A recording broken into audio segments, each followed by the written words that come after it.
very excited to get back into a work week.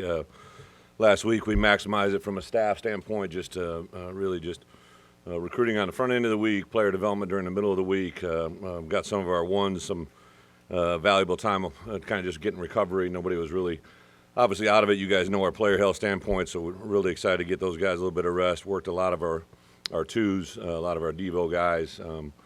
Was able to get out on the back end of the week and maximize on some recruiting opportunities. A big week in our program. You saw last week, I know we talked about national awards and recognition, and then received word today. It's going to get announced here in about 20 minutes, I think, that Spoon has been nominated for one of 12 finalists for the Thorpe Award, which is a huge award. And to have that small of a list right now is actually, pretty big accomplishment for a guy that I think preseason probably didn't have a lot of preseason hype, but based off the work and production and the way we're playing, is another great indicator of a lot of good things going on in our building. So we'll turn our attention, and really did about midweek last week because Nebraska had a bye week.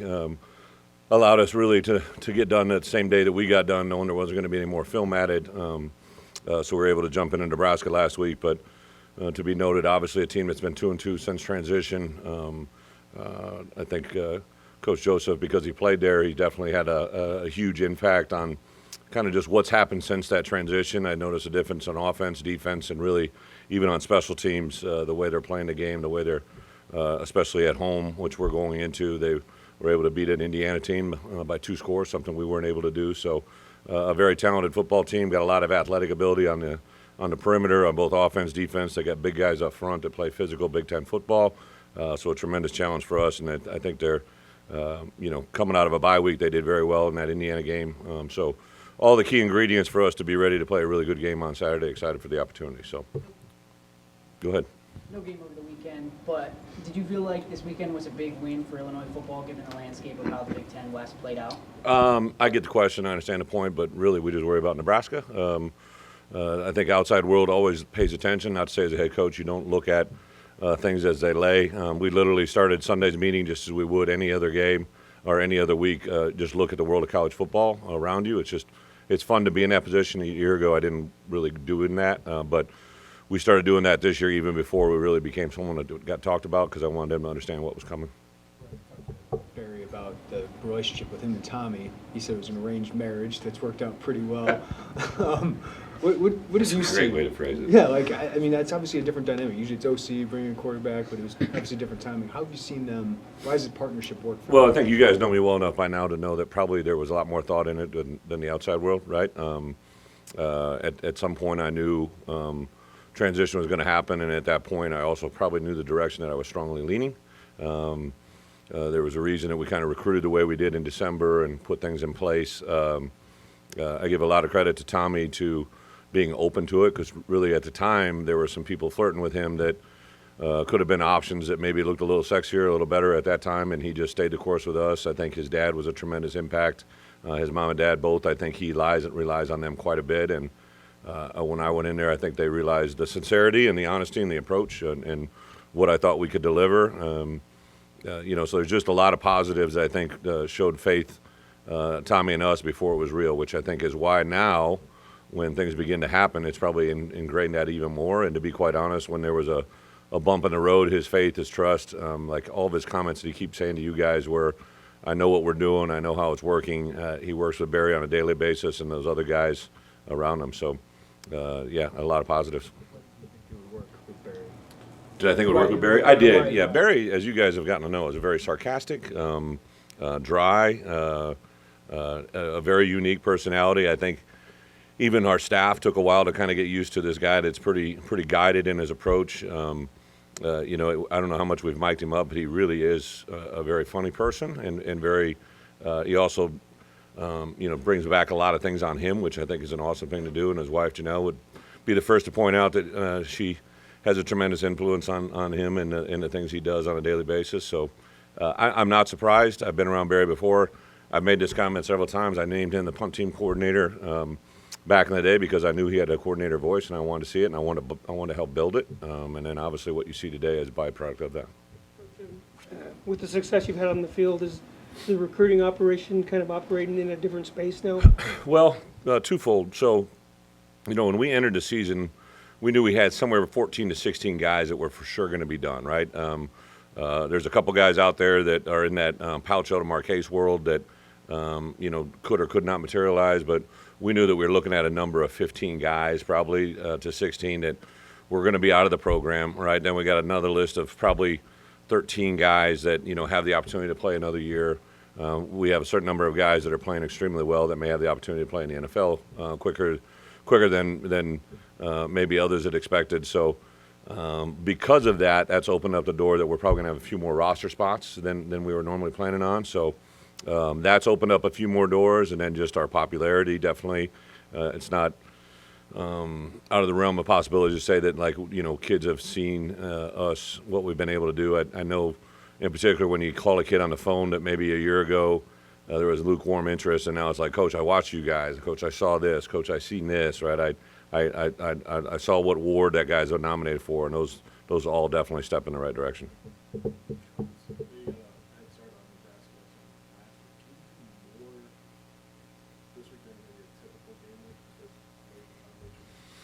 You mean more in our game plan? Yeah, I think there's always a guarded thing in my mind that, just because you have more time doesn't need more volume, right? I think we play well when, case in point, Ryan, right? I've made that point several times. His call sheet's not huge, right? He does what we do very, very well. We do it very fast, and we play with physicality. I think offensively that's definitely carried forward as well. So we'll definitely have a little bit more preparation and game plan a time, but I'm not saying it's going to necessarily increase the volume of what you might see. I guess I know last week you guys said got by count maybe just gave them a little time where they weren't on the field. What's that? The Minnesota week you said. Yeah. It took a little less time on the field. Oh, I see what you're saying. Just time. Yeah. Yeah. So, how did that help, and how did they respond? Do you keep doing that? Yeah. I don't think there's any doubt that we played our last three games, the fourth quarter, as strong or better than our opponent. I don't think that anybody can look at the Wisconsin, Iowa, Minnesota game and not say that, for us to play at a higher level in the second half was very obvious. And I just wanted to make sure that we contain that going into that bye week. And then the bye week, we did certain things. Even though we may not be on the field practicing, they were definitely involved with Tank and his crew. We were very conscientious about spiking their heart rate, keeping their conditioning value. Thursday was last Thursday was very much like a Tuesday of game week for us. Just our approach. What that means is early down value, things that we did was all Nebraska. And then Friday they got an extended workout, which they don't normally get with our game week because obviously we're playing on Saturday. And then yesterday we were able to throw at them another 15 period practice that is before we even get into a normal game week on Tuesday. So we definitely gotten in good work. I think for us, we recognize that for me as a head coach, we have Nebraska, but then we have a 4-game, 2 home, 2 away that we have to be at our best in every one of those, but also understand that there's a steady crescendo to the end of it, right? And if there's one thing our kids, I think, if you ask them what they have faith in is anything I put in front of them from a scheduling standpoint, they just buy into it without question and go out and do what we ask them to do. What are you getting out of your transfer guards, your 2 transfer guards that you've got that made this thing go? And Great question. Are they at the point where you thought they'd be as first-year players? 2 different guys, right? For instance, Isaiah came in light and bulked up 15-20.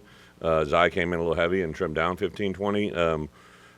Isaiah obviously is probably just from a pure, if you're looking at numbers, contributed a lot more snaps at 2 positions. He's played left guard and left tackle.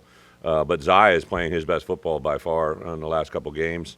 I would say after the 3rd or 4th game, I kind of had a conversation with him and said, hey, all right, we're in the honeymoon phase is behind us, right? I need you to play a little physicality. I play with a little bit better pad level. Take that step that I think he's ready to make, and he did it, right? And to be quite honest, Zai comes from, an environment really small, high school football in Mississippi. Played at a junior college, and probably in his mind even played that last game of junior college football thinking he was going to be back at Mississippi Gulf Coast for another year, and then we found a way to appeal to the NCAA and get him eligible. And now all of a sudden he's in this environment where he's in a Big Ten environment, and then he's running with the 2 deep, and all of a sudden he becomes a starter. And there's a lot of things that have been thrown at him. He's probably one of the more enjoyable kids. We heavily involve him in some of our recruiting. use him as kind of a spokesman about what we can do and what we can be. But the good thing about Zai, I think in particular, is his best end is in front of him, really, really high level. Isaiah, to be quite honest, he's drawn the attention of not only the people we play against, but from the outside world too. Like he's a very big, athletic, balanced, good intensity. He has a good punch. Really does well during the course of the game to adjust to his opponent. So both those guys are really good examples. And to be quite honest, to your point about recruiting, we discovered both of those guys during our bye weeks 1 and 2 last year. Isaiah in bye week 1 and Zai in bye week 2, and that has a huge impact on our program right now. Said he came out of spring feeling comfortable with the offensive line and where it was going. Did you think it was going to, just because of new faces and Yeah. did you think it was going to take a little bit of time to fully kind of hit that stride? I knew we hadn't maximized what we could be, but I definitely felt that we were trending in the right direction. I at that point, we either right when we got done with spring ball, however it laid out, obviously Doug and V got drafted, right? And I think it's I used to say it to people would come to our program and they like regular visitors, football people, right? And they'd be like, "Wow, you look different." And I'm like, "What do you mean?" And they're like, "Well, your O-line, D-line just look a lot different, right?" And I knew what they're saying, but I kind of wanted to grasp because I respect them. What are you saying? And I could tell right away from the outside observer that like we were different at the offensive line, and then especially our defensive coaches talked about it during spring drill about how different and competitive the drills have become with our offensive line, inside drill, one-on-ones. And I thought it was, for me as a coach that just went 5 and 7, for me to say we had 2 linemen get drafted and thought we could improve, like that was to me like I was kind of talking a little bit of gibberish in my own head, right? But I knew I saw what I saw.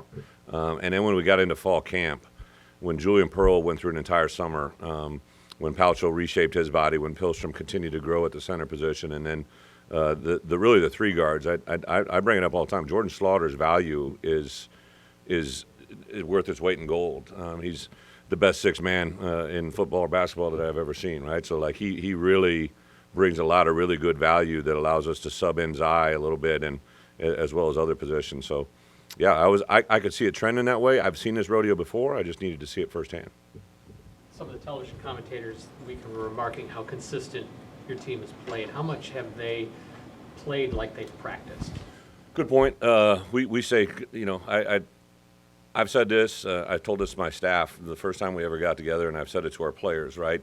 One of the greatest values you can bring to an organization is consistency, right? Like when I interviewed with Josh, I talked about, hey, one of the things we're going to do is we're consistently going to prepare every day to get better, right? Like as a head coach, when I hire assistants, I often say the best value you can bring me is consistency, because if you are consistently good in one thing, I can work that.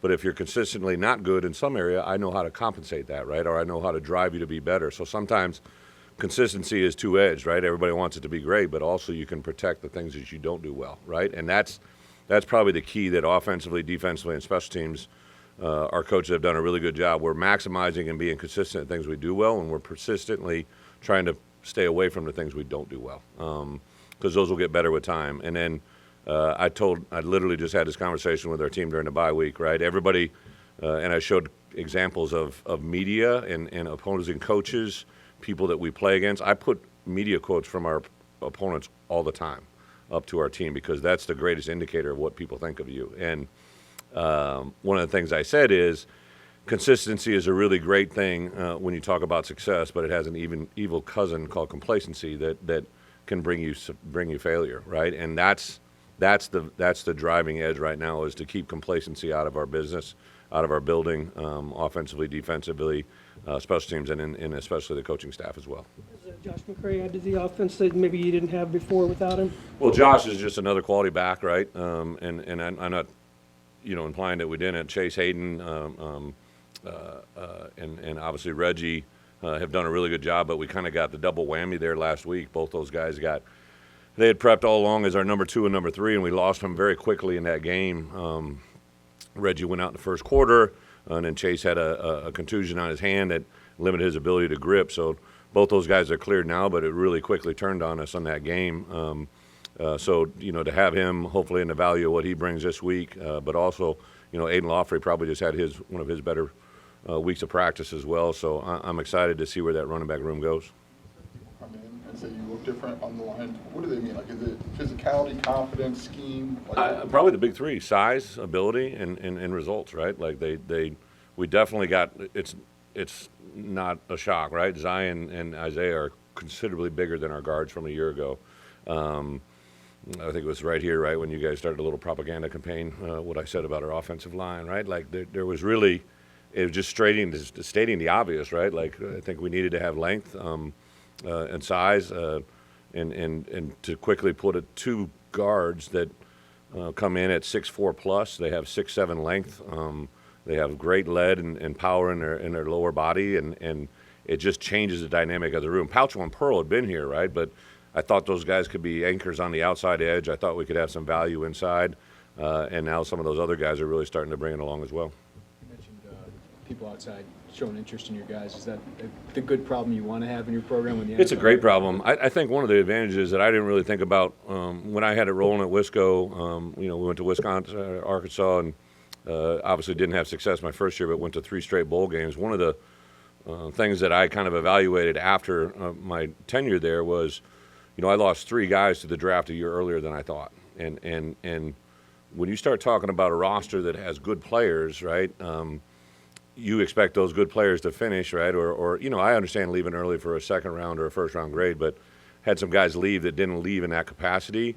And then now you're shorthanded. Now you're expecting one of your best players to be coming back at a position that he's no longer there at. And that has an effect on your team. And you can't replace that. And then my last year at Arkansas, I lost 1 at tackle, 1 at running back, and 1 at tight end, and that hurts your offense in a very big way. So I've been better prepared for that moment. To be quite honest, this last week I probably went through our roster management, myself and Pat Embleton, and then last night with our staff for 2 hours about not just what we have on our roster right now, but what we project to have, and if we don't have those same projections, what our course of action is. So we're just a much better prepared organization.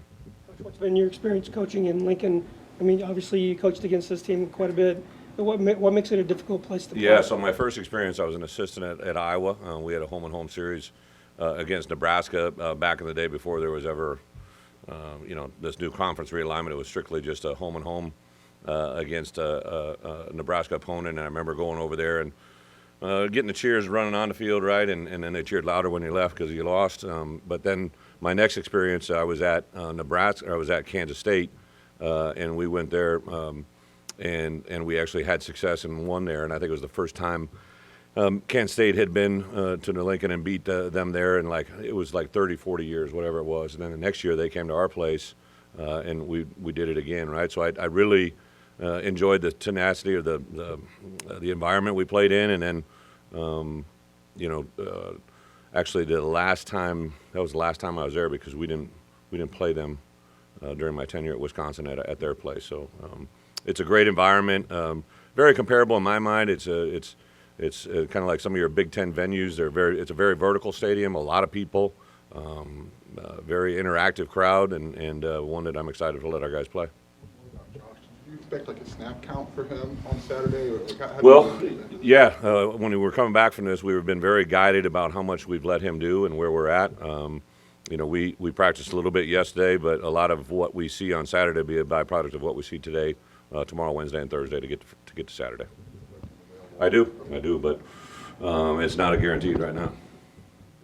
Last week that getting some Devo practices was good during the bye week. That when bowl practices start, that'd be another opportunity. Is that something that you or someone on your staff has started scheduling already since you got it? Yeah. So I know what the rule is, right? What we don't know right now is when our season will end and when our bowl game will come into play. So I know what's coming. I just know what the ratio would be, and then for us, a little bit has to also be around academic schedule, right? So you got finals week that's included in that. Sometimes underclassmen's volume of academic requirements is a little bit more significant than upperclassmen who have less classes. So it's really a work in progress. The only person who needs to know it is me, and I got it. But last week was a good taste, and then it was kind of awesome for me. I had a former player of mine that I literally but I asked him to move during bowl game Devo practices, and Chris Maragos was a kid that was a wide receiver for us. I moved him to DB. He didn't necessarily want to see it or hear about it, but he played, I believe, 9 years in the NFL, was a 2-time Super Bowl champion, captain of the Philadelphia Eagles, and he's kind of got the itch to possibly get into coaching, so I had him come in and kind of just hang out and observe us for a week, and he could tell them firsthand, how valuable those Devo practices are and what it meant to his career, so it was really good.